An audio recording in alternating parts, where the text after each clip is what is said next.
Don't worry, we're always gonna be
gotta make my shit long, because my resume is like. I mean, I want to give a little. I try to give a little bit of context. Give people. I mean, you guys all. Just be like, here's a black woman. That's really all they need to know. I think some context is good, but.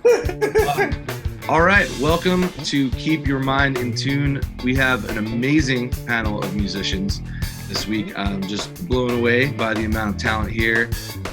Joining us once again is Nikki Glaspie. What's up, y'all? How you feeling today? Again, we mentioned in the first episode, Nikki toured with Beyonce for 5 years, Dumpsta Funk. Did I read that you played with Shaka Khan? Mm-hmm. Yeah. And The Nth Power, Nikki's own band, really amazing. And your guys' last release was it the Bob Marley? Yes, it was. 2018. It was called Rebel Music, a tribute to the music and message of Bob Marley, and it's incredible. I recommend everybody check it out. We've also got Karl Denson joining us. Welcome, Karl. Hey. Yay! Karl, of course, of Karl Denson's Tiny Universe, and your most recent release was Gnomes and Badgers. Is that correct? Yep. I really love that album, man. That's incredible. And Karl has also played with Lenny Kravitz, Greyboy Allstars. I think I read Steve Winwood, Slightly Stupid, and most recently, not the worst gig in the world, the Rolling Stones. Thank you so much, Karl, for joining us here. Very excited to have you. My pleasure. And we have Sylvester Onyejiaka, who is going by Sly Fifth Ave in his solo project these days, which is really incredible. I've actually spent all morning listening to the new album, which is called What It Is. Anyone who has not checked it out should actually check it out. Go pick that up now. I'm doing it right now. And also in another one of my favorite bands, Ghost Note.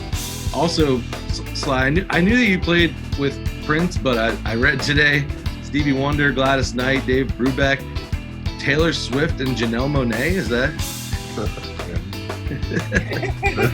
I was just a little bit surprised.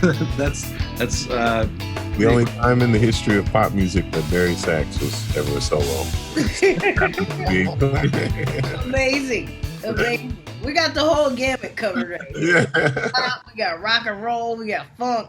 There you go. Yeah. And I'm from Turkuaz. That's it. Working my way up here. No, thank you guys so much for joining us. And we're going to speak with a couple people today. One of them is a former police officer from LAPD. Another one is a representative from a Black Lives Matter chapter in Denver. And, we're going to dive into some complex and difficult issues and try to get some good factual information out there and solutions. And, I know a lot of it is about voting. So just right at the top of the episode here, we want to remind people that on November 3rd, on a local level, you have a lot of people to vote for that affect the way your community works and is funded. And there's also elections besides just the presidential election. There's so everyone should keep an eye on that at all times, because I think that's related to everything we're going to talk about. And you guys, please do your research who these people are. And you guys feeling optimistic in terms of the communities you live in and seeing enthusiasm this time around for people coming out to vote? I see ripples of it, yeah, but you never know. I guess we're not like in person as much, so like conversations with people and social media, but that only tells you so much. It seems that the trend is going that way. I hope it is. Yeah, absolutely. I'm very proud to live in a place that has about the highest percentage of registered voters. It's like 98% here. So Austin. Yeah. I'm very excited for what's to come. I think that a lot of people are realizing that they have a chance to actually make a difference. But it takes all of us.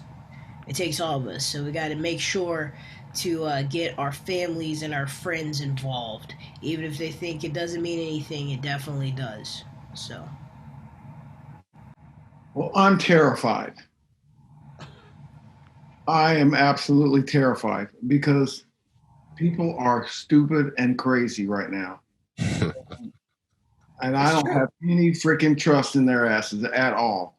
So everybody needs to get out there and vote and do the right thing and stop listening to all this nonsense and believe in all this bullshit, because it's gotten crazy. I mean, we really are living in a like a really fragile time right now. And if and people need to start talking to their relatives and all their crazy ass uncles and aunts, and like, we need to turn the tide of this false narrative that's going on right now. It's just it's getting out of control. And I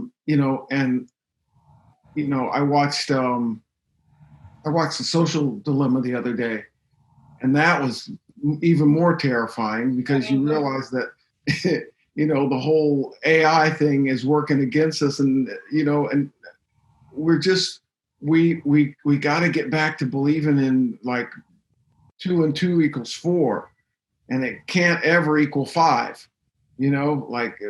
So I'm anxious to get this clown out of office, but I'm also anxious to turn the tide on the stupidity that's taken over the country, and we're starting to export it, to other countries, and it's just we're depending on, as a Black person, I feel like I'm an American, and I'm depending on my fellow Americans to do the right thing, and my trust in them is shaken right now. And the poll numbers we found out in 2016 should not instill too much confidence. I would say, don't get comfortable. Don't assume anything. We've seen crazier things happen before. More things are going to happen right up until Election Day. Be prepared for anything, and make sure you remain militant about getting out and voting. Vote early if you can. Vote early. Yeah, vote early. Early. That's definitely the way to go. Yes. And if you vote by mail-in, make sure that you follow all the guidelines, read really carefully, because 1 in 5 of those are thrown out. And if you feel safe otherwise, show up on Election Day and don't let anyone tell you you're not supposed to vote there or anything like that. They're threatening to have people out doing that and intimidating people, and everyone's got the right to do it. So get out and vote. Yeah. All right, well, let's jump on into our first guest here.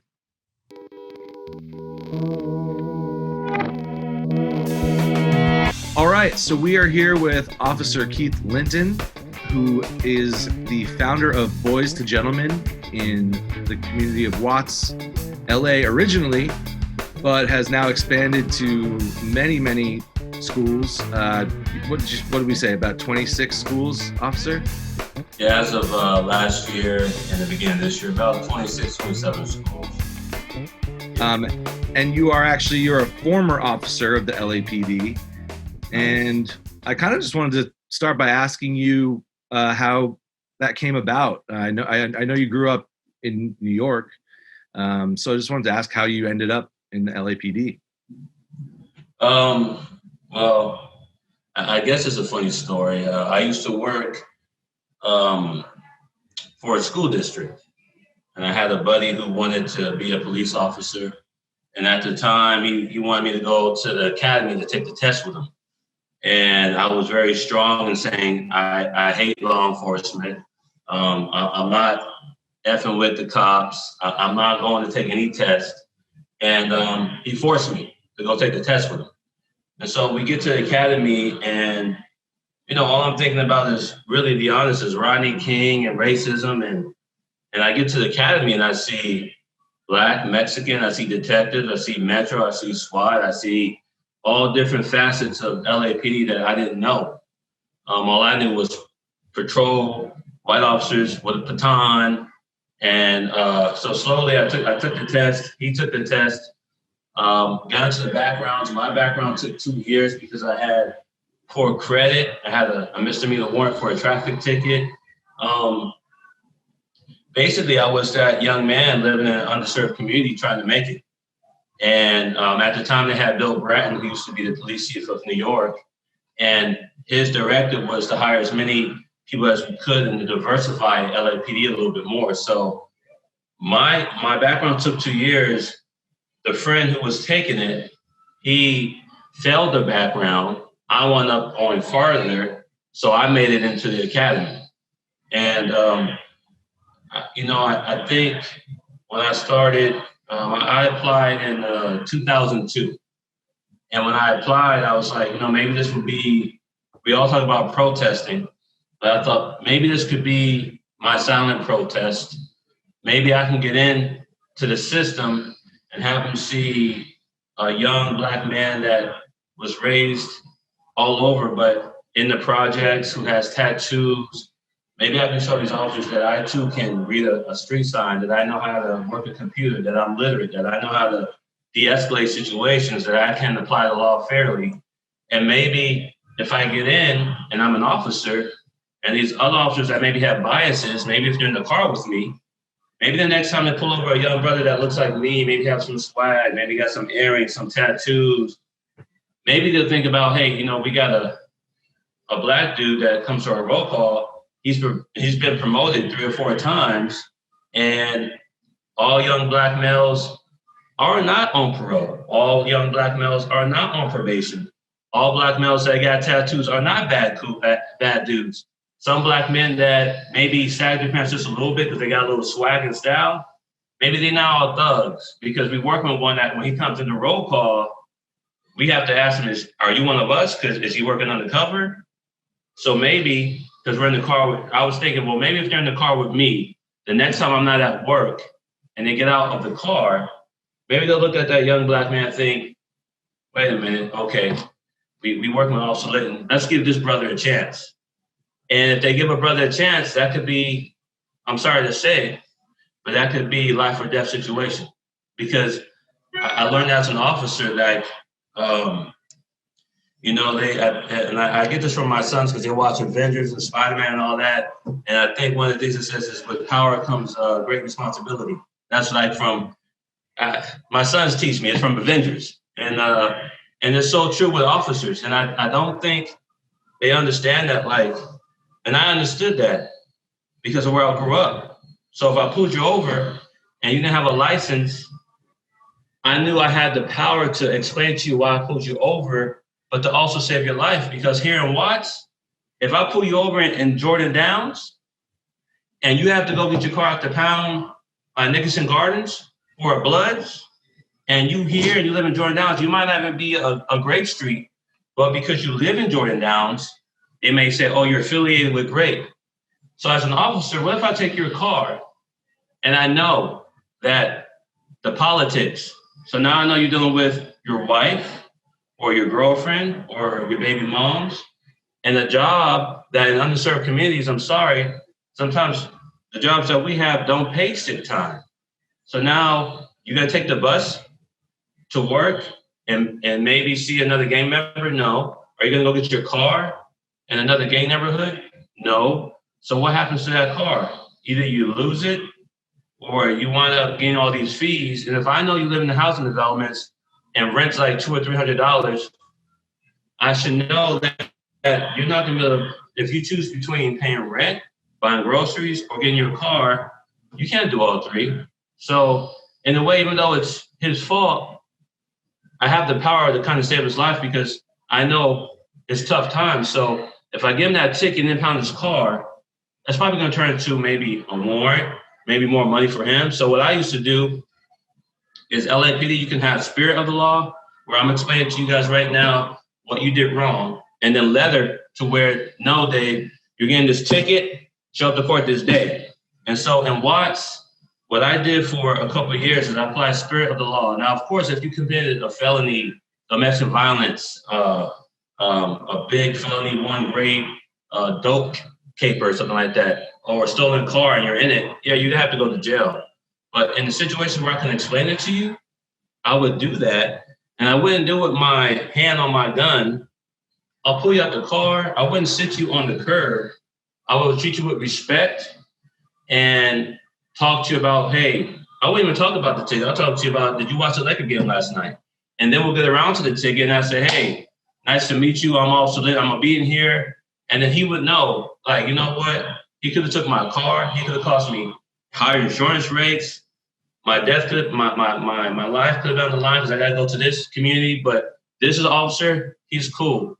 And so I did that for a couple of years. And after I did that, then I was able to walk in Jordan Downs by myself and start programming because they knew I wasn't there to just arrest people. They knew I was there to try to bridge that gap.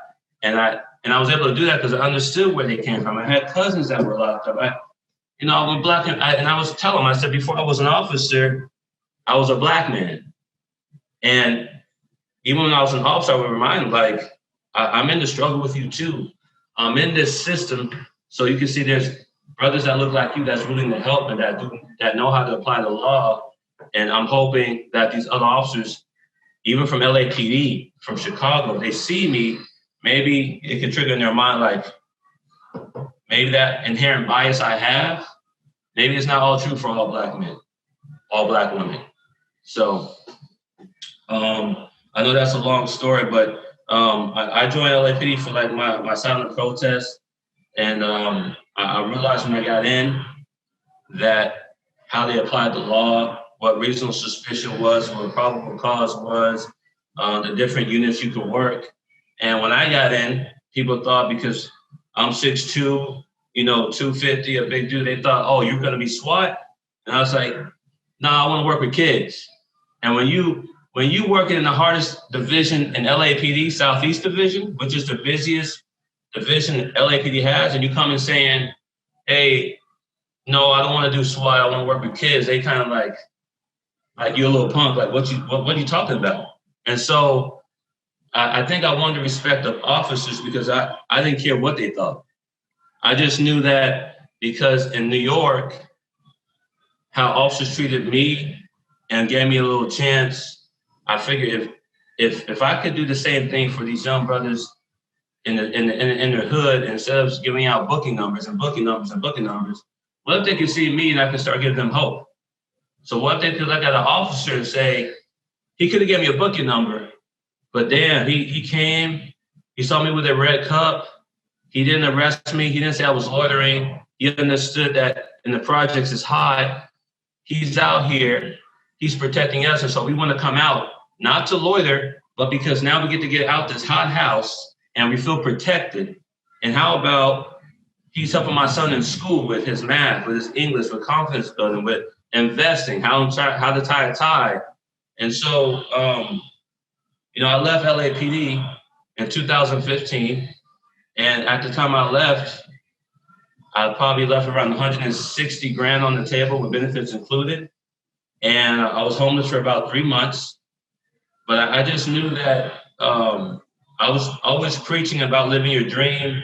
And LAPD wasn't my dream. It was a career I had to where I knew if as long as I didn't do anything stupid, I had a career for 30 years and I had to take care of my family.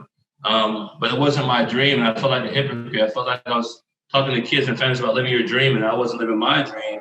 And my dream was always to be like a community activist, giving people their voice who were scared to voice their opinion and helping kids that were like me, who suffered from PTSD, who needed some help with their mental health, who needed to feel like because they were different, they weren't included, but they wanted to feel included. They didn't know how. That was me as a kid. I had a speech impediment because of the violence I saw growing up. I had a little bit of PTSD. Everything that a kid in an underserved community goes through that we don't acknowledge. We acknowledge it for our vets, but we don't acknowledge the PTSD they're going through now.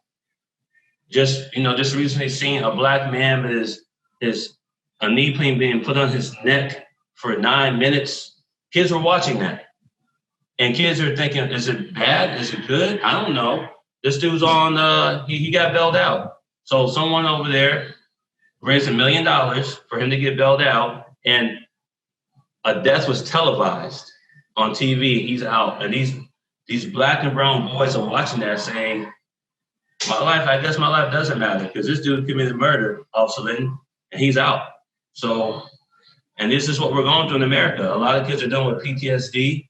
And I decided, let me leave LAPD, and without the politics of it all, let me just start a nonprofit and let me go into all these schools, the lowest performing, not the easiest schools, but the lowest performing schools.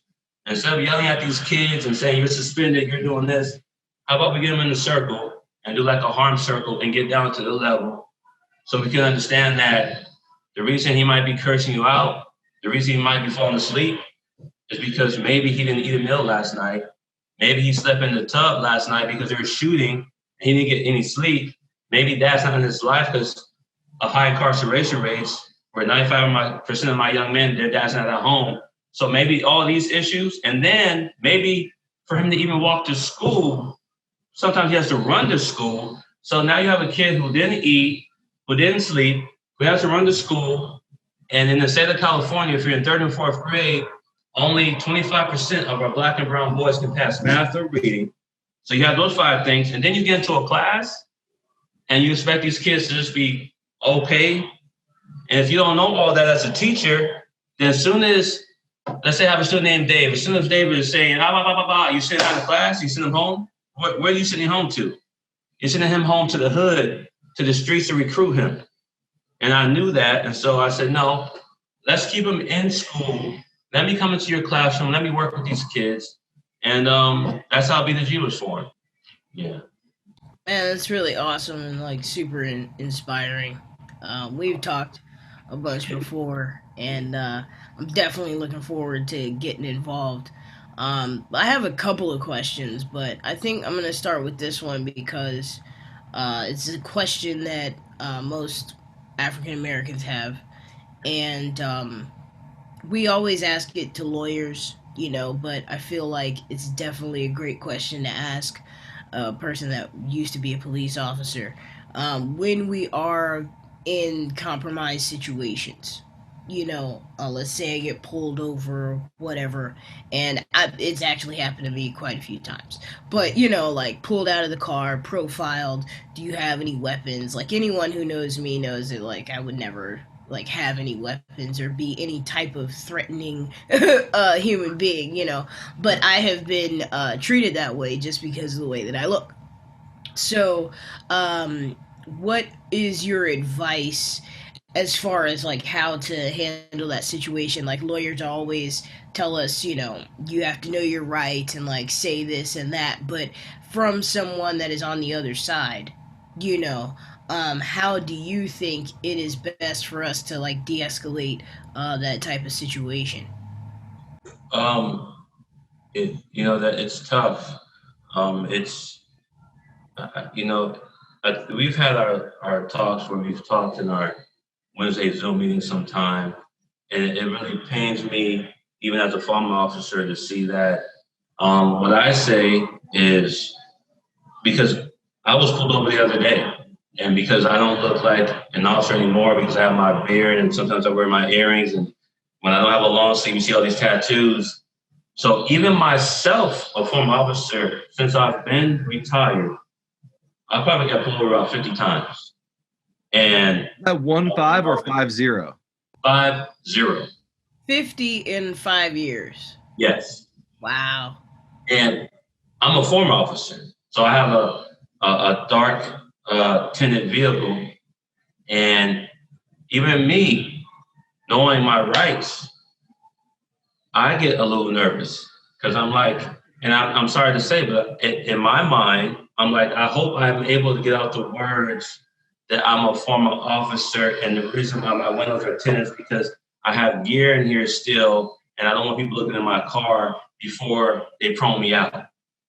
And I'm sorry, but as a black man, and I don't think anyone can understand, as a black man and seeing all the stuff on TV and seeing an officer say, hey, let me see your ID that says you can carry a concealed weapon, and he gets killed in front of his baby and his mother. I can't think of the guy's name right now, but that happened a couple years ago. So I'm always thinking that, like, what was that? They don't know who I am. I'm sorry. Karl, what did you say? No, that's Felipe Castillo. Yes. They got shot holding his own with his right to carry. Right. And all he was doing was like this. I'm going to show you my eye, and boom. And his little baby is consoling the mother. And I'm thinking, they don't know I'm also Linton. So please don't let that happen to me. And that shouldn't even be in my mind. And I'm a former officer. So how much worse for Sly, for Karl, for Nikki, that you have no idea what law enforcement does. And so I always tell people, like, it's a thin line, because Nikki could be real calm and be like, yes, officer, here's my ID and this and that. But what if the other officer is just pissed off? Like I've seen on some of these news channels or I've seen it to where the guy's real calm. Like Castillo was very calm. Yes, officer, I have a concealed. Let me see your ID. Okay, boom.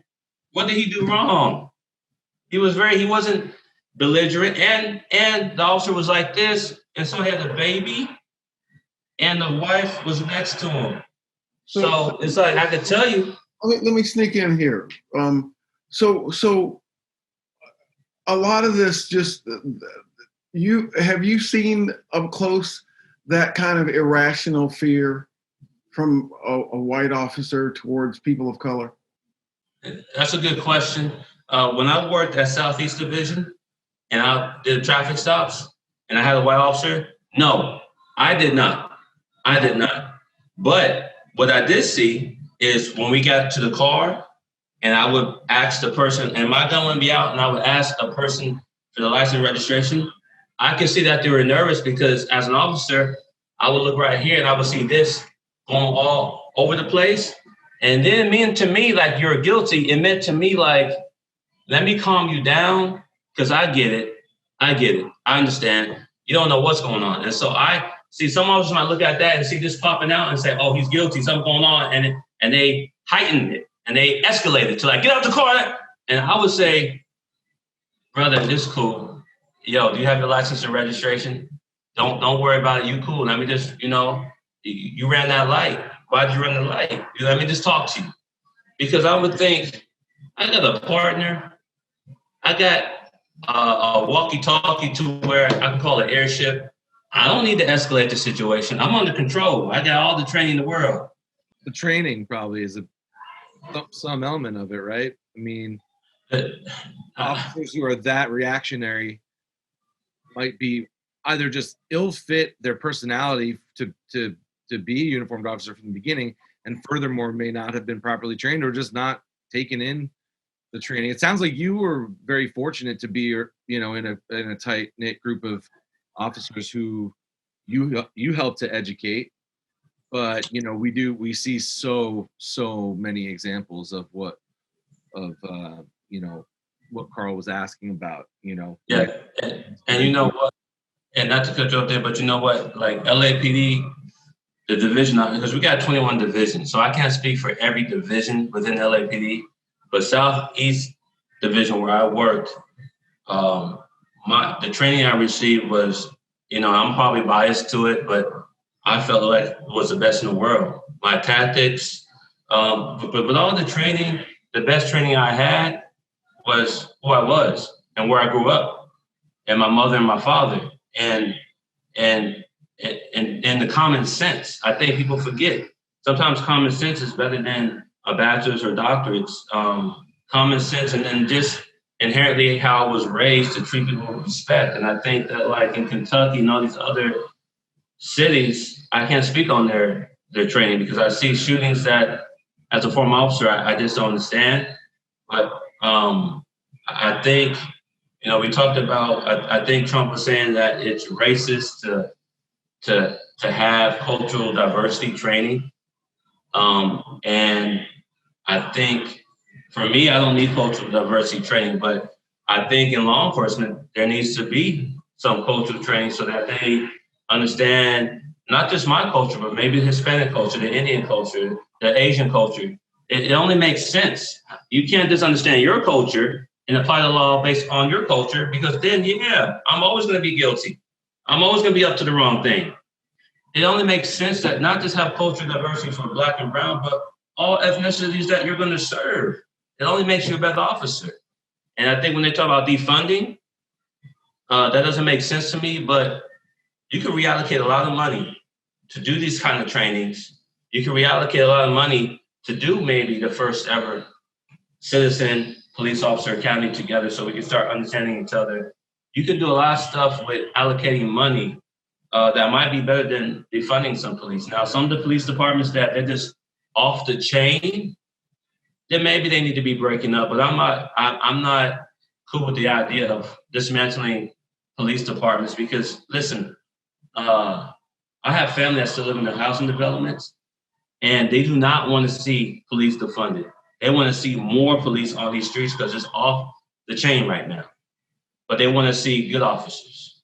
Yeah. Now, when you said that you felt like the LA, your training was really good.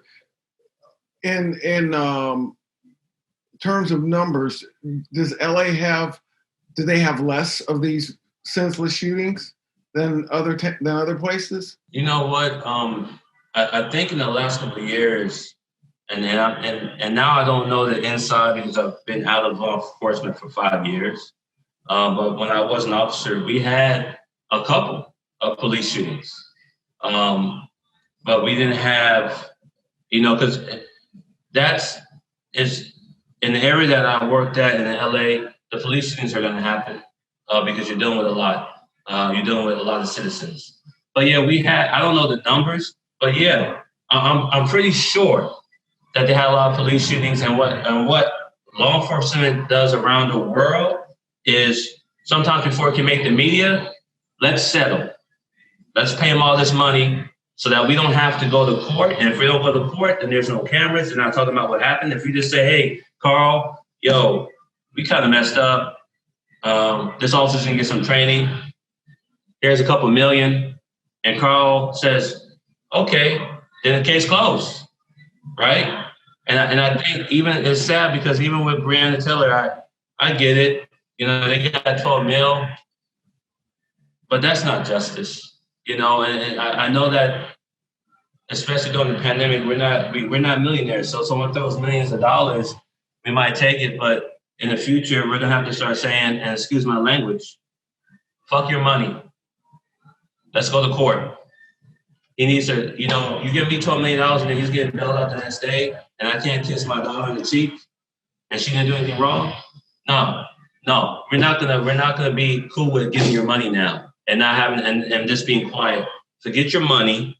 How about we go to court and then after he's convicted, and now I'm coming for your money. I was wondering, because you have obviously, all the officers have the same training, right? You all go through the same police academy, and you have the benefit, we could say, of coming from the community that you're actually policing.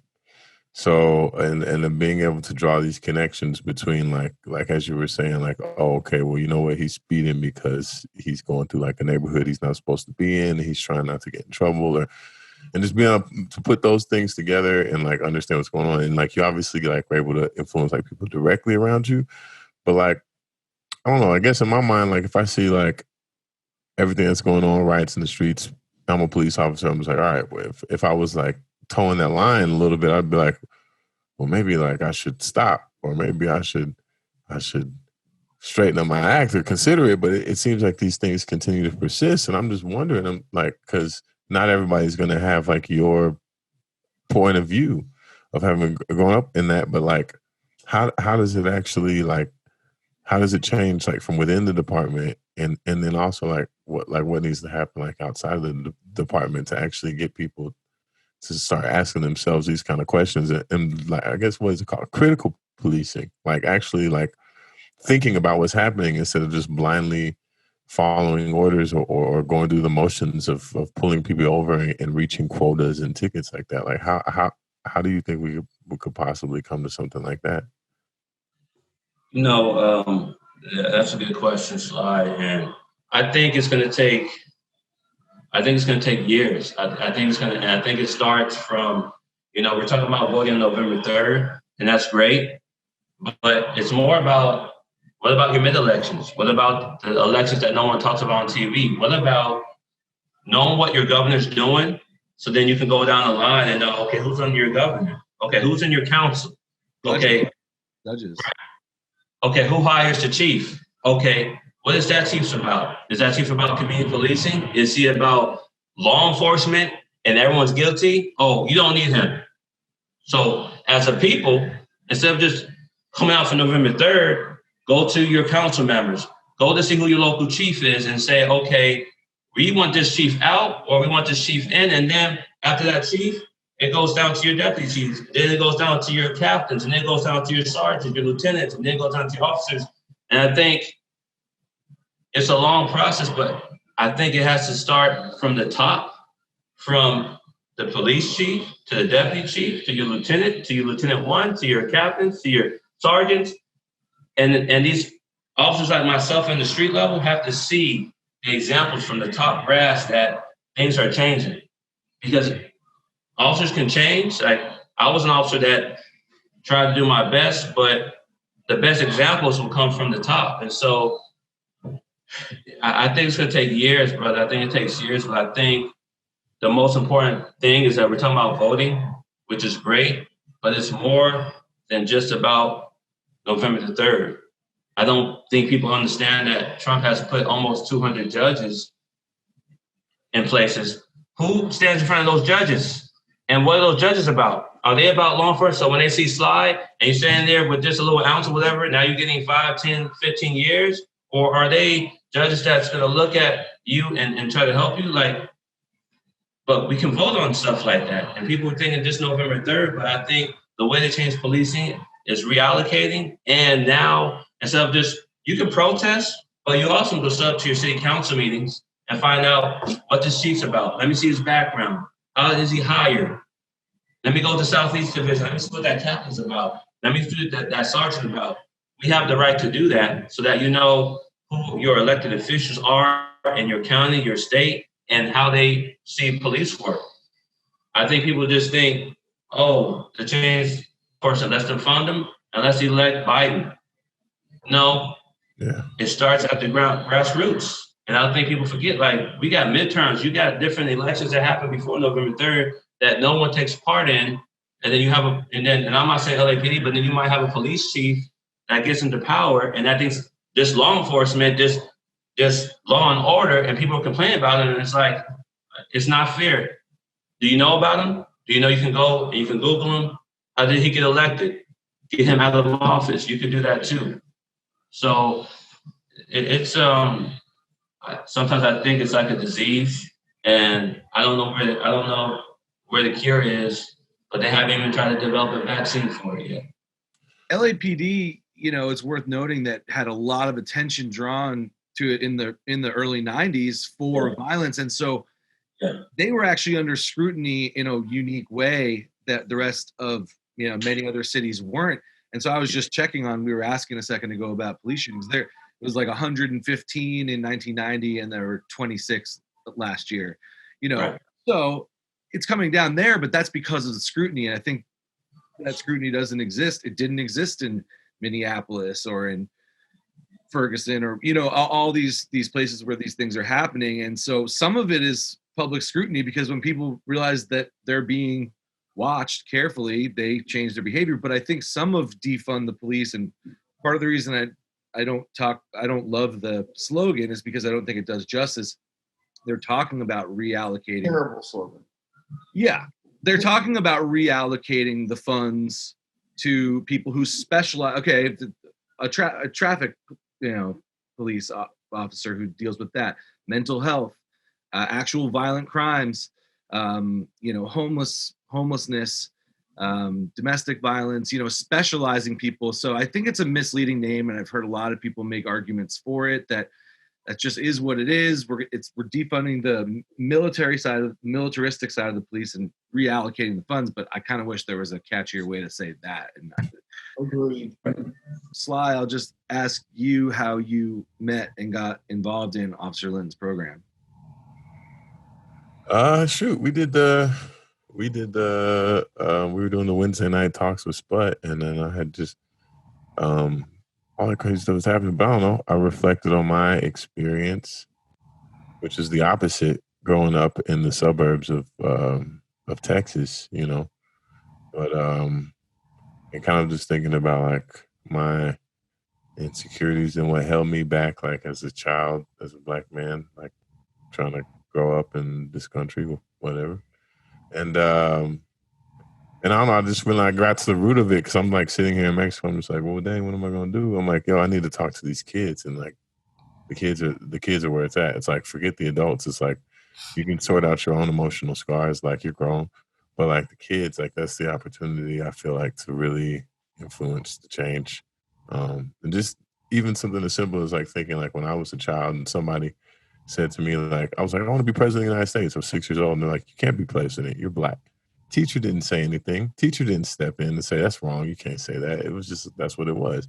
And, you know, thinking about kids that got the chance to be born like with under Obama, whether or not you believe in the structure and the government and how effective the president actually is. Like, anyways, all that to say, so I decided to start working with kids on Tuesdays, and I was talking with Keith a lot about it because I knew that he had experience with that. But it was really informative, and he just kind of was.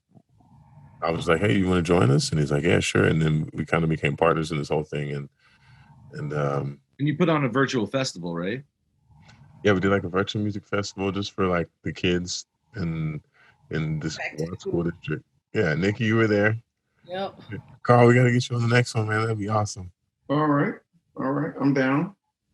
But they just did yeah, it was cool. It was just kind of getting them excited to go back to school, because I mean, who wants to go to virtual school? I wouldn't go to virtual school. It sounds terrible. Yeah, like we're adults, and like you know, it's like a task to like turn on the computer and be like, okay, we're gonna do this thing, you know. So I can only imagine for kids what that's like, and a lot of them are not even paying attention because they're in their own bedrooms.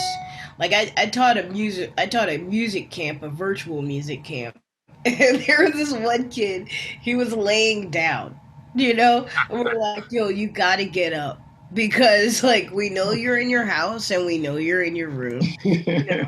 Like, are you playing a video game right now? There was one kid playing a video game, like, while we're trying to teach him. And he has on the headset and everything, and we can see him with the remote. We're like, Michael, put the remote down. You know, like, we're trying to tell you about the scale. Like, what's happening? You know? And, yeah, that's tough. And especially when kids don't have resources. You know, these are kids with resources, you know, and they were like just in no man's land. So having kids that like don't really have anything and they're just sitting there staring at the screen, I don't know. I really want to get to the bottom of this, like as far as figuring out how to get everybody to vote and pay attention this next, you know, few years, because this police thing is crazy. And I tell you, the most startling thing that I realized during this Trump era is I always thought that there were more black people in this country than there are. You know, we only represent 13%, like 14% of the population. So we are really dependent on white people figuring it out.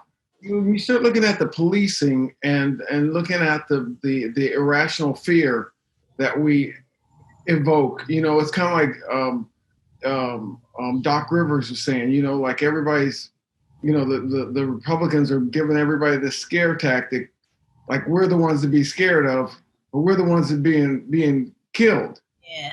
You know, like we're definitely more in that, you know, that Dave Chappelle, like, you know, scared of the young white guy, you know, for the real reasons, just like what's going on in Michigan right now with these freaking guys getting ready to kidnap the governor.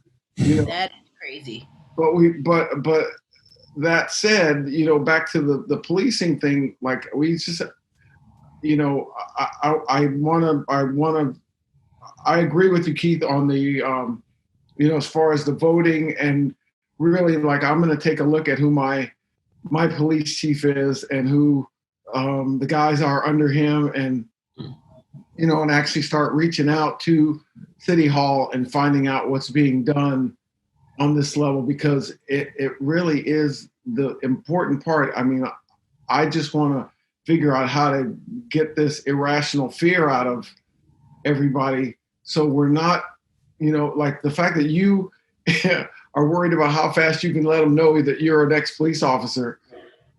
For those of us who think sometimes, because we're fairly articulate, but that shouldn't really be the criteria. Like, we shouldn't have to.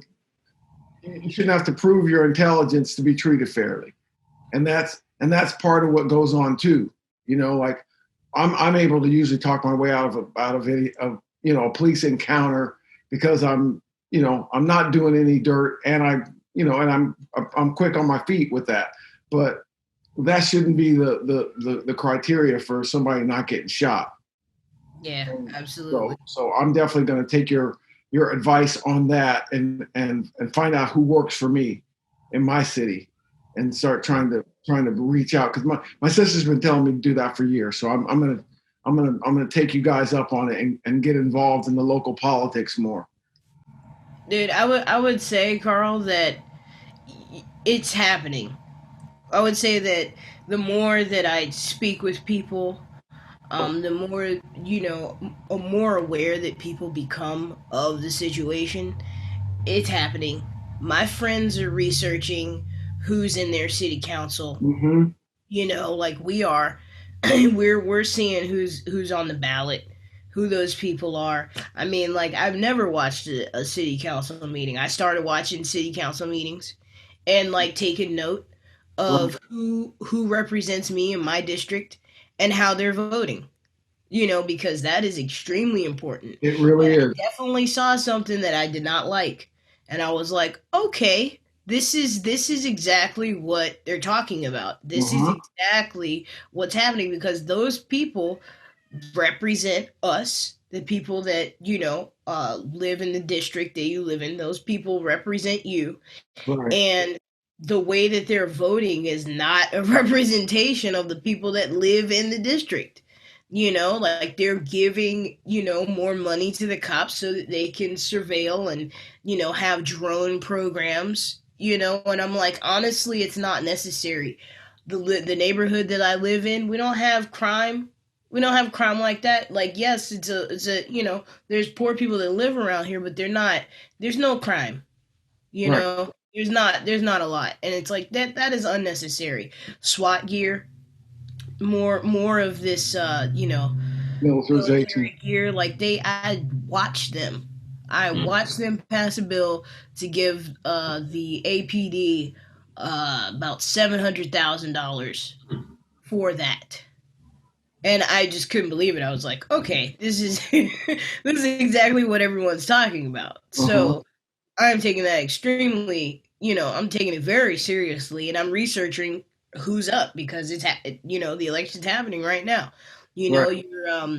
Your DA, and also district judges, district court judges. Like, Right. that's a big one, especially here. I mean, I live in Texas, so there's the school superintendent. That's big.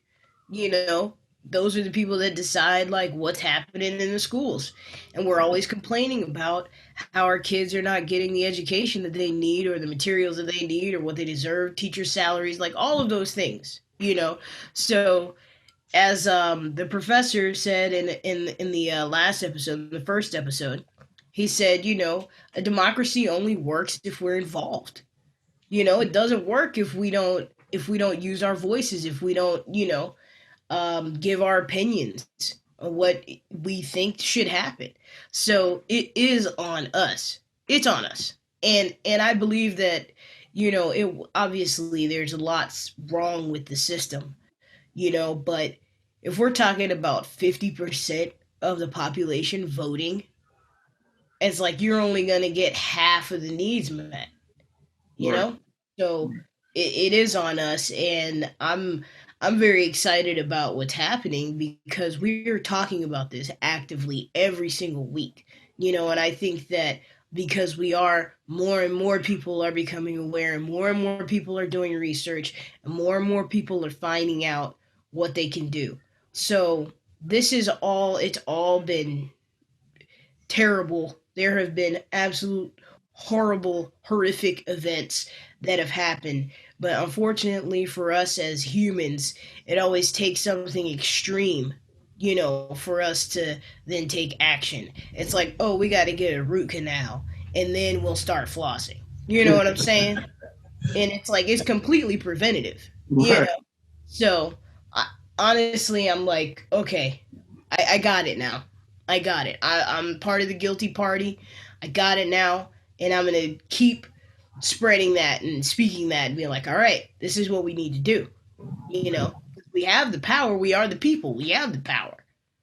And they try and make us feel like we don't, but we do. Yeah. So we need to take it and do something with it. Well, thank you so much, Officer Linton, for joining us here. We'll throw the website up there. It's boys2gentlemen.org. That's boys, the number 2, gentlemen.org. You can learn more about that. You can donate on there. It's definitely a good cause. And donate, people. Yeah. Donate. I know you got $5, $10. Please. Goes a long way, for real.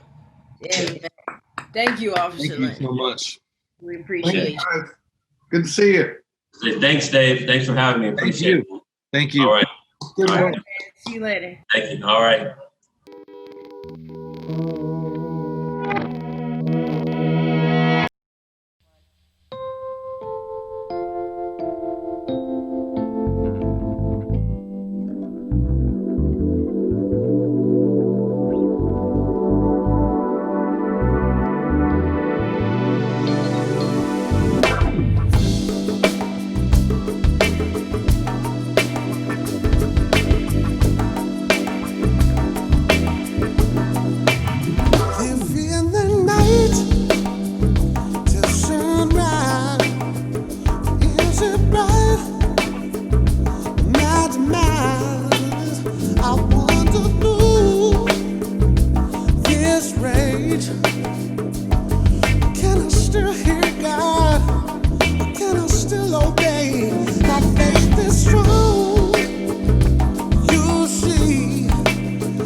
finally and permanently discredited and abandoned. Well, everywhere is war. War. War. Until they're no longer first class or second class citizens of any nation. Until the color of a man's skin is of no more significance than the color of his eyes. You got to say war.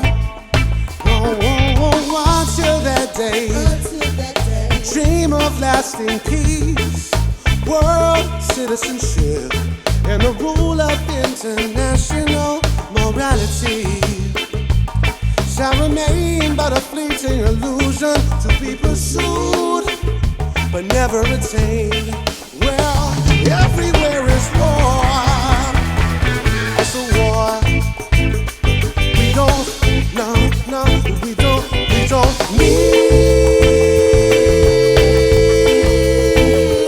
no more trouble. We don't need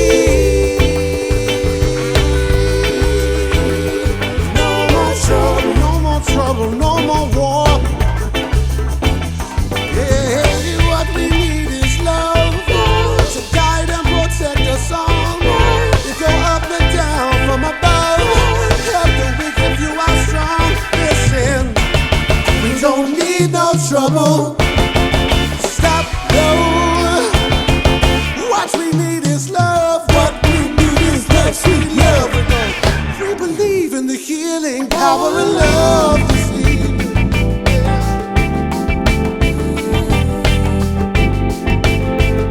Oh, do you believe in the healing power of love? Well, Nikki, won't you tell me about it? Take it up a little higher. Do you believe in the healing power of love? Whoa, whoa, yeah.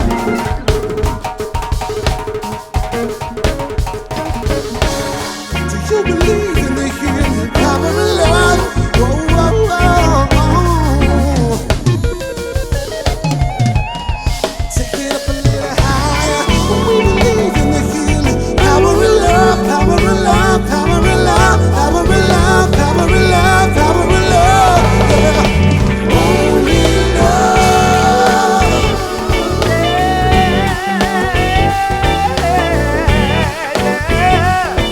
Only love. Only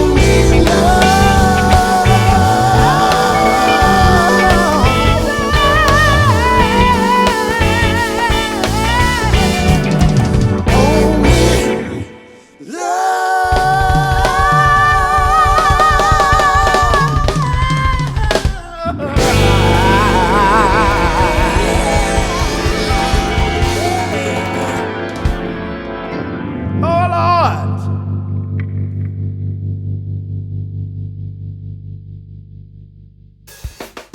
All right, we are here with Apryl Alexander, who is a forensic psychologist, an associate professor at University of Denver, and supervises the Denver Forensic Institute for Research, Service, and Training. Welcome, Apryl. Thank you so much for joining us. Thanks for having me. And I understand you are also a member of Black Lives Matter Chapter 5280 out of Denver. Yes, 5280 stands for elevation, which a lot of people don't know. We're the Mile High City, and that's 5280 feet. Yep. Makes a lot of sense. We And, know all about that. Can you maybe just kick it off by telling us, your experience making your way over to the university, and then how in the last, period of time you got involved with Black Lives Matter as well? Yeah, I got started off in psychology by working with survivors of interpersonal violence, so domestic violence, childhood sexual abuse. I was originally an animal and poultry science major, but happened to be volunteering at a women's shelter in Virginia. And during that first week of training, just hearing about the stats about domestic violence and interpersonal violence, working with the people in the shelters, After that semester, I said, this is what I want to do for the rest of my life. So switched over to psychology. And then along the way, just was curious about what happened to people in the court system, because I saw a lot of horror stories of police officers who didn't believe victims, or victims recanting their statements because they feared retribution from the justice system or the person who harmed them. So that's where I found this cool area of forensic psych, which is simply the intersection between psychology and the law and the legal system. So I was doing that work for a while. My first year of grad school down in Florida, wrote an essay. I don't know if I could ever work with sex offenders in my life. We had to talk about a population we couldn't work with. But I was working with kids at the time who had experienced sexual abuse and other forms of trauma. And some of those kids began sexually acting out. And so some light bulbs started clicking of, hey, maybe for some people, this is the pathway. So started working with offending populations, adults who offended, mentally ill offenders, and just really loved doing kind of that work in the system. My first job was at Auburn University in Alabama, working in a juvenile detention facility, which was just a great experience in working with youth who were struggling, who didn't have resources, things like comprehensive sex ed, majority Black and brown youth in these facilities. And so during kind of that time and seeing that over the years, became really interested in social justice, advocacy, public policy change. So that's where I wanted to shift my career path, and came out here to Denver with this great position at DU, working in their Master's in Forensic Psych program. I teach and train students on how to become involved in social justice and advocacy efforts. And then I also model it in the community. So, my whole career is now kind of centered on how do we get equity in our systems, whether it's the juvenile justice system, criminal justice system, or educational systems. And so when did you join the BLM chapter? Yeah, so I moved here to Denver, and I said I need to kind of learn about this community. So I really just went out to a bunch of different events, started learning kind of the history here in Denver, especially of our 5 Points district. I don't know if you've all been to 5 Points here in Denver, but it's it was known as the Harlem of the West, and has this rich history of all the great jazz musicians used to come through. That's where our cultural center for our Black community is.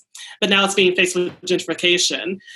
So just learning that history, meeting people in the community, and I came across Black Lives Matter 5280 while I was at one of those community events. And I heard about the work that they were doing in the community, and I was inspired to be a part of that movement after hearing the murders of Trayvon Martin and Sandra Bland really got to me during my time in Alabama. And so that's when I joined on board. So that was about 3.5-4 years ago now. I just want to, one of the misconceptions I hear all the time is, people try to pin down Black Lives Matter as this one thing, or an organization, or the leader of it, said this or said that, or this is what they believe, this is where they get money, all these things. And I don't want to entertain that too much and waste too much of our time here with it, but just wanted to point out that the organization is separate from the movement in a way, Would you say that's a correct statement? Yeah, that's how I break it down for people. So when we say Black Lives Matter, anybody could be a part of that. There is this larger movement. If you believe that Black Lives Matter and that's the work that you want to engage in, you are part of Black Lives Matter as this kind of big social justice movement. Yes, there were founders who created like this global network, but even that, the chapters even operate independently. So their chapters have all kind of common guiding principles. So all of us should be centering Black women, Black femmes, Black LGBTQ, abiding by intersectionality and intergenerational kind of frameworks. So all the chapters kind of abide by those kind of guiding principles, but we all operate kind of independently. So Black Lives Matter 5280, we do a number of things. And I think in the media, they often talk about, they're just bashing police, and that's all that they do. It's all about police violence, and we just do so much more. Within our chapter, we have 3 different squads. We have a community wellness squad, just making sure that our community is taken care of. When Black people in our community have different needs or ask, they reach out to us for that. It could be funeral expenses. It could be individuals were injured at a protest and we help them with their medical bills. Just 2 weeks ago, we know that people are being evicted because they've lost their job and they're struggling making ends meet during COVID. We helped families pay their rent and mortgage. So we're really about kind of community wellness and kind of centering what the needs of our community is. And then next we have an economic justice squad, again, just talking about issues related to gentrification. We're displacing our Black and brown communities out of the Denver metro area because it's not affordable. There was a recent article that came out. The average home is $660,000. So I can't even afford to live here. Others can't afford to live here. And so that's a big struggle we're talking about in thinking about the businesses that are moving into these gentrified areas. There was a big stink a couple of years ago of Ink Coffee. They had a sign outside. You might have heard of it on national news. It was like happily gentrifying since 2014. That's not a joke to us. Yeah. So, making sure that we're up there and standing up for people in that economic justice squad. Uplifting Black businesses and supporting them. We're doing a lot around marijuana reform efforts. We still have people incarcerated here in Colorado for marijuana offenses that are no longer offenses. And then there's people making millions and millions of dollars off weed, off of being drug dealers from back in the day. And only 1% of dispensary owners are Black and Latinx. So that's a problem. How can we build a pipeline, apprenticeship program, something to give back to the community that we did harm to for that same behavior? And then last is our education squad, just tackling educational inequities in our system. We know the school to prison pipeline is real, which is kind of sets up policies, procedures that push our kids out of schools, into the streets, into the criminal justice system. So you might be familiar with the Crown Act that started in California, anti-hair discrimination bill, that we had kids being kicked out of schools or being kicked off of their sports teams for having their hair in locks or braids. Right. And we had that here in Colorado. And so we passed the Crown Act this year as legislation, again, to end that. And so we're bringing a lot of awareness to that. The lack of Black teachers here in this area, that Denver in certain pockets, or if you go to Aurora, that a lot of people are learning about right now, Aurora is one of the most diverse areas in the country, especially their school districts. I think over 40 different languages spoken there because we have so many different refugee and immigrant populations. So how do we provide them with teachers who look like them and keep them employed? Because we know our teachers are often overtaxed and overburdened and having to leave. And so we've been doing a lot of that work on just addressing those educational inequities. We've been a part of the Counselors Not Cops movement to get school resource officers out of schools. And this year with the big Black Lives Matter momentum, we were able to support other organizations, other community organizers to get cops out of Denver public schools. They're going to terminate their contract with school resource officers in 2021. Wow. So, when we talk about Black Lives Matter, we're talking about all of that. Yeah. We're talking about addressing all the inequality and inequities in our system in so many different ways. And so a lot of our work is doing that. Like we weren't even out much at the protest this summer for a number of reasons. First, COVID's real. And we know COVID's disproportionately affecting minoritized communities. And so we have people in our chapter, people in our community who have health-related problems or would be more susceptible to catching COVID. So we couldn't be out there. So we had to be innovative in other ways that we did direct action like we've always been. And so if you couldn't protest, we had a car rally. So people who couldn't engage in protests engaged in the car rally because you're in the safety of your car. Our first stop was at the ICE detention facility, supporting some other community organizers, Latinx and Indigenous community organizers, and we showed up there with them. And then we went to the mayor's house and shouted out our demands. And so there's so many different ways besides protest, and protest is a valid way of direct action, but there's so many different ways that you can engage in direct action during this time, and we do a really good job of modeling that. That's awesome. Covering a lot of ground. Yeah, definitely. I mean, I would say that's important for a lot of people to know. People always think when they hear Black Lives Matter, they're just like, oh, these people, they go protest and like that's all they do. It's like, no, obviously there is way more that is done that people just don't know about, and I think we're in the age of like misinformation. We've spoken about that quite a bit, and we've actually had to Dave actually wrote something. It was very eloquent and very thought out, just debunking the fake, the farce that is.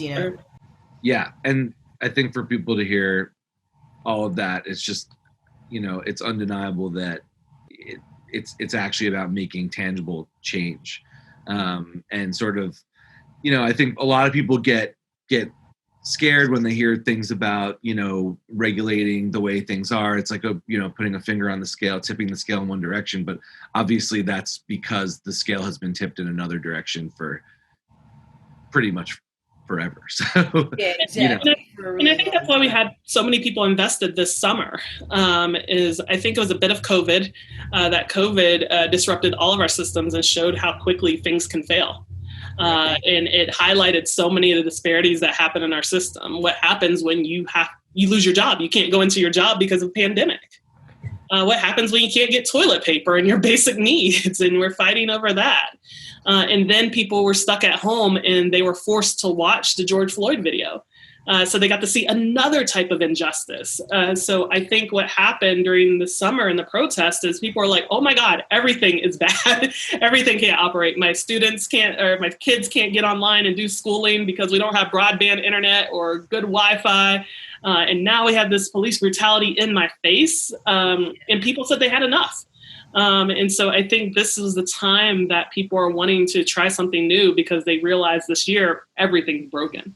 Yeah, it's been broken for a while, but yeah, like you said, I think that the COVID just made people stop and like slow down, because obviously I'm a female, a black female in the United States of America.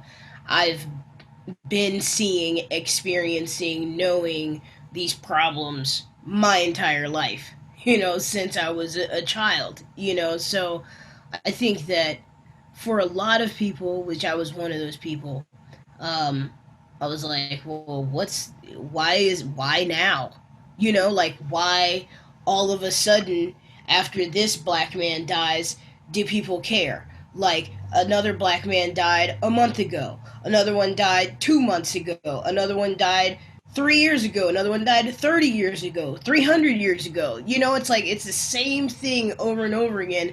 And when it like finally came to a head, I was like, well, that only took like 450 years. But I think that obviously it's a positive thing because people are more aware now.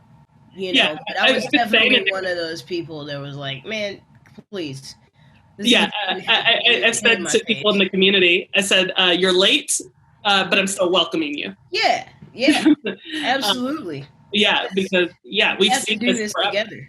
We have to do it together, and it's been a long time. But I have a question for you, just for people that are watching and people that want to get involved in social justice change. Like, I know that there's a lot of people that want to, and they just honestly don't know how to get started. Like, where do I start? It's like we keep seeing all this stuff coming at us, and it's like, well, what can I do to actually make some sort of, tangible change? Get educated. Like, what's going on in your own neighborhood, in your own city? I like what you just said a few minutes ago. When the protests in Denver started, I was listening to the news, and they were like, what? Denver's not a protest city. They're not an activist city. What is going on? Why are people doing this? And I was like, that's not true. Yeah. For the protest yesterday at the ICE detention facility, there was one last week on this. We are an activist city. And then they said, why are they marching for George Floyd and Breonna Taylor? That doesn't make sense. And I'm like, those aren't the only people we're marching for. Elijah McClain just died a few months ago. And then people in the community said, what? Who is that? What is that about? And then now the whole world knows Elijah McClain's name. Ellen's tweeting his name. Janelle Monáe is doing a video about him. And so I think people need to learn about what is actually going on in your community. these Black folks aren't just out here marching for no reason. Go find out why they're out there marching. Yeah. What is the struggle that they're talking about? Just go up to them, talk to them. Who are the important like community organizers in your community? And again, not just Black, our Indigenous, our Latinx, our queer folks. Go out there and just meet. And, you know, I had to do that myself. You just can't implant yourself and say, I'm here to change everything. I'm going to do this work. No, there's people who've been doing it before you, and not just the people in the last 5 years. I'm talking about our ancestors. So I'm out here talking to the 70-year-olds who've been saying the same thing for the last 70 years. And so get to know your community first. And there's a bunch of resources out there. I often talk to people who want to be allies or accomplices who ask the question, what do I do? Well, we've been telling you. And why is it that this year all these books are bestsellers that have been out for 5 years? So the Me and White Supremacy, the White Fragility, Between You and Me. All of those books have been out for 5 years. Why are they bestsellers now? Because it's trendy. So that also should call you to action of what are you reading? What are you listening to? What media are you consuming? Who's in your school? Who's in your workplace? Why is it that there are no Black leaders in your workplace? So start asking those questions and pushing for that change there. It's getting to know your community and starting to question the processes that are happening around you, not at just the individual level, but the systemic level. Mm-hmm. I've seen more people showing up to city council meetings right now. City council. Yeah, one, it's more accessible because our city council is online right now, so that makes it a little bit more accessible. So that might have been part of it, but it's people wanting to get informed. Why is New York City spending $4 billion on policing? But you know, the average education spent per pupil is $11,000 in the United States. $9,000 in Colorado. And so people are starting to educate themselves and see that and say, why is that happening? So people are going to our city council meetings and saying, yeah, we need to block this policing budget. Why are we increasing chemical weapons, but not paying our teachers right now? Yeah. Why is it that we're increasing overtime for police or in our policing budget, we pay for their Christmas party. So why are we paying for the Christmas party? You pay for your Christmas party? It's in statute to do that every year. So I learned that this year. So we're doing that, but we're cutting mental health spending. So I think people are starting to take that time to get educated, get informed. And we're going to shut down city council and talk about how do we apply pressure to these systems that are treating us unfairly. I understand too that you've been, lately, obviously with the pandemic hitting, you've been examining the ways in which it affects, your community and in general communities of color more than it does. What is it? 3 times more, yes. Generally. And, have you done any analysis I think some of the reasons are fairly self-evident, but as to why that is and maybe some ways to help with that, where some efforts or donations or anything could be put to try to sort of, tip that back in the right direction and even things out a little bit? Yeah, it's hard because we have to remember all of this is systemic and institutional racism. So, what happens if you pick up a research article is, oh my gosh, African-American and Latinx have higher rates of this, that, and the other. So diabetes, heart disease, this, that, and the other. And people make the interpretation, it's because they're unhealthy or eat bad foods or they're lazy. Mm-hmm. No, let's deconstruct that. And so people are doing a lot of research around social determinants of health. What are these underlying things that people need in order to live healthy lives? So we need access to clean air and clean water and healthy food. Well, we have food deserts in certain parts of Denver, so you don't have a Whole Foods, which is already expensive, or you just don't have access to healthy fruits and vegetables in your neighborhood. You're not going to get there. They're going to put the Krispy Kremes and the McDonald's in that neighborhood.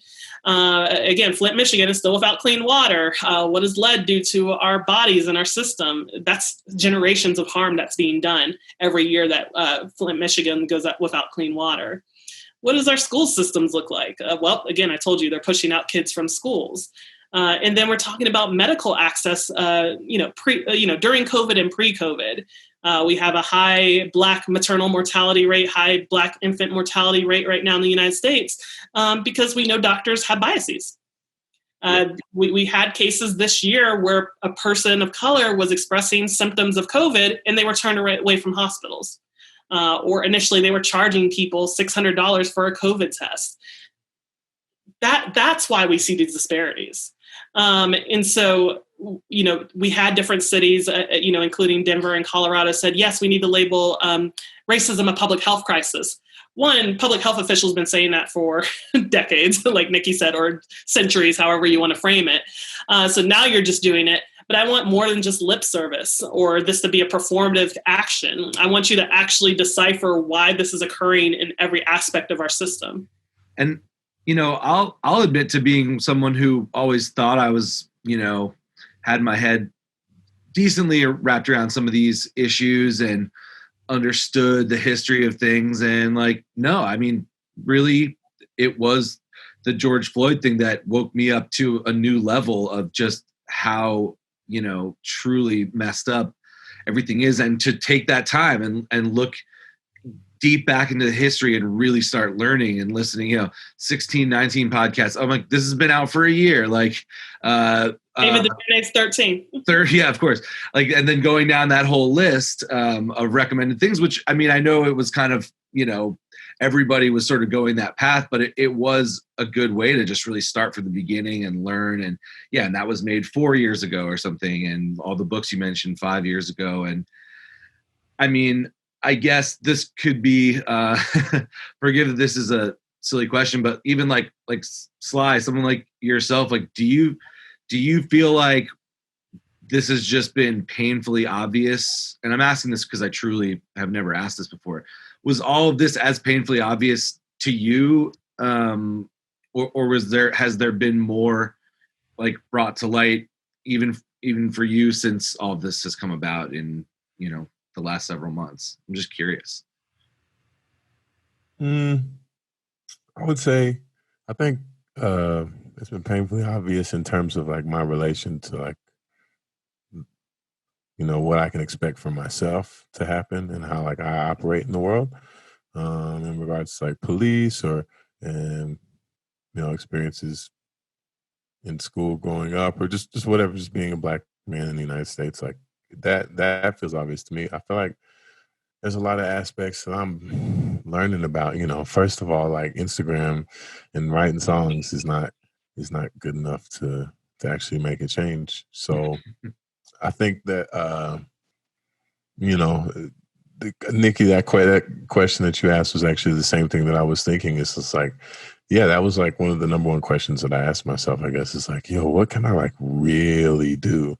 Because, other than just getting out, the protest is cool. Cause at first, I'm in Mexico City, all this has been happening. And, I feel distant and separate from what's actually going on. But then I can't go to a protest. So I can't just go to a protest and then go home and feel good about it. But the questions of what can I really do? What tangible action I can see, I can put my energy in, and and it's actually working towards, other than, as you said, Apryl, I think all those methods, all the different methods are necessary, but yeah, I think it's been eye-opening in that way, just trying to explore, kind of a way to step it up a little bit. I know that you're doing it, working with Officer Linton's program and whatnot. I know for a fact that putting that concert together for those kids that were going back to school, that makes a difference. It's especially for us being musicians and artists, we never know what people are actually getting from the music or what we're giving them. You have to learn. You have to learn your space in the movement. Again, I don't expect everybody to be out protesting. I often tell people to answer your question again, Nikki. Find what you do well and see how you put that into the movement. Mm-hmm. So you all are artists. So art form is part of this rich history. Locally we have Brothers of Brass, this brass band, and they've supported us in so many different ways. They came out, we did a Juneteenth party Yeah. We had free COVID testing for a couple hours, and then we're like, let's just celebrate Juneteenth, which was a celebration of Black freedom and liberation, and they came out. And just thinking about the importance of music in our history and in our liberation is important. There was a group, Bakers Against Racism. It was people who do baked goods, and they were selling them and giving the donations to Black Lives Matter. And they dropped off their cookies during the Juneteenth celebration. Yeah. Maybe you're a graphic artist, and maybe you can make art for the movie. There's just so many different ways in which you can contribute to this space, and people are listening and people are watching that, especially our youth. That there's so many different ways to get tapped in. So what are your specific talents that you can bring to the table in this movement? That's interesting to think about. Well, because I was going to say, you kind of answered my question, Apryl, but I was going to say someone in, Sly happens to be he was in Mexico City when the pandemic hit and has been there since. So it must be odd for you to be seeing a lot of this happening far away. But a lot of people have to be home because of COVID. A lot of people have to be home because, for a myriad of reasons, and they're kind of trapped where they are. They don't live in an area where there are as many protests or whatever it may be. And so I was going to ask, what else can you do? But that's great advice. It's just like whatever it is that you do best, you can do it for that cause, as well as donate. Obviously, those who are in a position to do so should donate, to Black Lives Matter. And so how does that work if people want to give to, can you give to a certain chapter, or can you donate nationally, or? Yeah, I would definitely recommend to certain chapters. Like for us, some of the donations that are coming in through our Venmo or through various means, we're using that immediately. So when we do get those community asks and community needs, we can turn that around right away and help a family. And so I often tell people to, definitely donate to the specific chapters in your community, because they might need it even more urgently right now, especially like Louisville and all the stuff they're doing for Breonna Taylor. They need that support directly to the chapter. Your local bail funds, support them, because they're helping protesters. They're getting protesters access to, again, medical treatments. We had people who had their jaws broken and, bones crushed. So getting them money and getting people who were arrested money to get bailed out is just so important. So look for those kind of local spaces where you can tap in and give. We have a big unhoused community. So giving them support, food, PPE, cleaning supplies, whatever, we were able to take our tent and now go to different locations around town and do that. And that was with community funds that we were able to kind of do that and buy all the supplies we needed to help support our unhoused folks and others who just needed simple PPE. Yeah, I've heard that it's been a real problem there in Denver for a couple years, right? I heard a terrible story about how, I don't know if it was the mayor or the governor, was bussing people out and I don't know. The same thing was happening here in Austin. Actually, they were collecting people and taking them out by the airport. It's they don't have any resources out there. Nothing. Yeah. You just drop people off in a parking lot because it's an eyesore. But it's if they're here in town, at least there's people that will give them food. There's people that will give them water. There's people that give them money, to help them out. And it's really terrible. It's so inhumane. I can't believe. I'm you guys just picked people up and took them out to a deserted parking lot. Or we've been doing sweeps lately. So we're just getting all your stuff and collecting it for you never to have your stuff again, and putting up fences so you can't even go in this area that is close to the harm reduction center, which helps people who have addiction problems. Mm-hmm. So now they can't get that treatment that they need because they can't be nearby anymore. Wow. Yeah. Literally trying to make it harder for people who have nothing. They have absolutely nothing, and you make it even harder. And it's criminalized almost. We've talked about this in some other segments. It's, and yet another thing that I just think I didn't spend enough time thinking about, growing up and into adulthood. This is not a choice that people are making. It's either an issue of substance abuse, mental illness, or one paycheck away at COVID-19, right? that's becoming paycheck away from homelessness, and so like it really injury on the job, like anything can happen. Medical crisis, right? Yeah. Well, thank you so much. Do you guys, either of you guys, Sly, you have any other questions or anything? I'm just fascinated by all the information you just shared. Thank you so much for talking with us. Not a problem. Yeah. I'm just glad to talk about, this is just one chapter, and I know the other chapters are across the country are just doing so much. If we look at DC, Louisville, LA, again, they've had a big space in changing their budget. And so there's so many kind of community organizers, not just BLM, but other local folks who are doing this work and have been doing so for such a rich time. And I think now this year is the year that people are paying attention again. That we have these cycles throughout different civil rights movements. People always say the civil rights movement, and I'm like, it never really ended. It's just different and transformed because civil rights never was achieved. People are like, yeah, Martin Luther King done. No, he was killed. He was murdered, assassinated, and civil rights never came about. Yeah. Right. So we're just continuing that cycle again of our ancestors who've been doing it for 400 plus years. So actually, I have a question.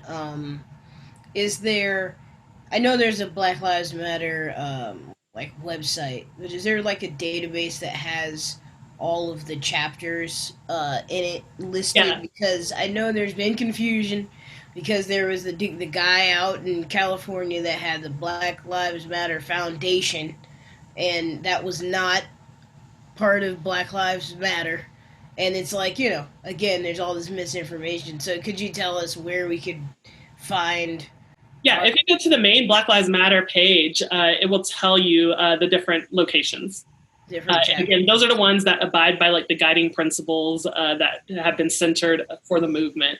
I keep repeating that because, this summer, even in Denver, new organizers started cropping up in the city. People, again, were compelled to act and organize and show up. But people would go to their protest or actions thinking it was us. And they were saying things that were homophobic or transphobic or not centering Black women. And so we would get, messages on our Facebook page and our Instagram. Is this y'all? Because I thought y'all valued this. And I'm like, yeah, we're not out there. That's not us. And so, I think that's something that's also kind of important to kind of think about.